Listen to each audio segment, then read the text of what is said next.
ఈరోజు మనం లౌరో మ్యూజియంని సందర్శిద్దాం. ఈ లౌరో మ్యూజియం అనేది మనకి ప్యారిస్లో ఉంది. ప్రపంచంలో అత్యధికంగా సందర్శించే మ్యూజియాల్లో ఇది ఒకటి.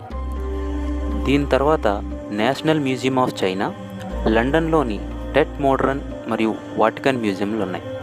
అయితే ఈ లౌరో మ్యూజియాన్ని ప్రతిరోజు సుమారుగా 15,000 మంది సందర్శిస్తూ ఉంటారు.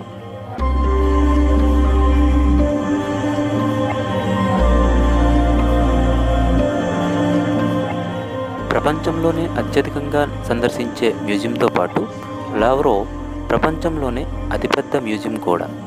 వాస్తవానికి 1190లో కోటగా నిర్మించబడిన లౌరో 16వ శతాబ్దం నాటికి రాజభవనంగా పనిచేయడానికి పునర్నిర్మింపబడింది.